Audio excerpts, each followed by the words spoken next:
Bula, Adelaide, Talofa and Welcome to Season 6, Episode 29 of Breakfast Bites by TEIVOVOsports.com.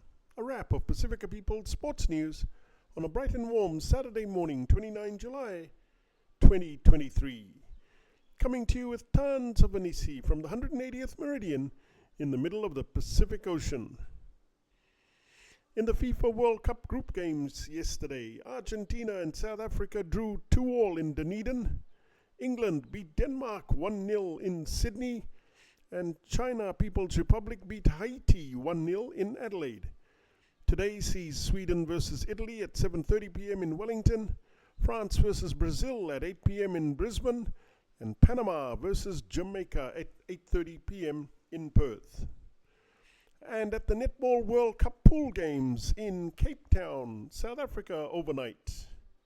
New Zealand 76, Trinidad 27, Tonga 56, Fiji 51, Uganda 39, Singapore 37, Singapore 37, Australia 86, Zimbabwe 30, Jamaica 105, Sri Lanka 25, and South Africa 61-50 over Wales. Later today sees Malawi versus Scotland, England versus Barbados, New Zealand versus Uganda, Fiji versus Zimbabwe, Australia versus Tonga, Jamaica versus Wales, Scotland versus Barbados, and South Africa versus Sri Lanka. In rugby, our world-famous tips for all the big rugby tests this weekend.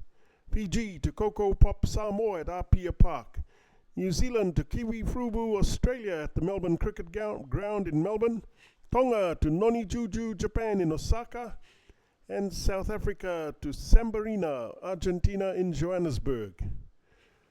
In Rugby League, as expected after their loss last weekend and a flogging at training all week, the Storm turned up last night and thrashed the Eels 46-16. The Eels were unable to get their power game going without Reagan Campbell-Gillard and drop out of the 8, and so must win at least 2 of their last 4 games to play finals footy. They have the Dragons, Broncos, Roosters and Panthers. So the Dragons next week is a must-win. I repeat, the Eel season is absolutely on the line next week against the Dragons. The other result from yesterday's NRL games saw the bumbling West Tigers go down 18-32 to South Sydney.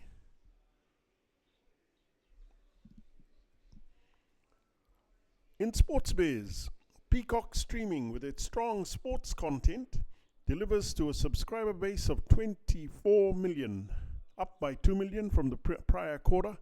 Saw quarterly revenue soar by 85% to US $820 million. But their adjusted losses worsened from $467 million to $651 million over last year. In fact, Peacock's 24 million subscribers is less than the 25.3 million subscribers for the other sports streaming channel, ESPN Plus, and far below rival general interest streaming services such as Netflix at 238.4 million, Disney Plus at 157.8 million, and Paramount at 60 million, and Hulu at 48.2 million. In combat sports, Errol Spence Jr. stepped on the Nevada State Athletic Commission scale at exactly 66.7 kg. Late Friday morning at MGM Grind for his welterweight title unification showdown with Terence Crawford on Saturday night at nearby T-Mobile Arena. Crawford came in at the limit of 66.6 kg for their 12-round Showtime pay-per-view main event. Crawford, who is 39-0 with 30 KOs of Omaha, Nebraska, and Spence, 28-0 with 22 KOs of DeSoto, Texas, will fight to become boxing's first undisputed welterweight champion of the four-belt era. Spence will defend his IBF, WBA, and WBC crowns, and Crawford will put his WBO belt on the line. And that's a wrap. let's get ready to rumble. For TEIVOVOsports.com, I'm Calden Kamea.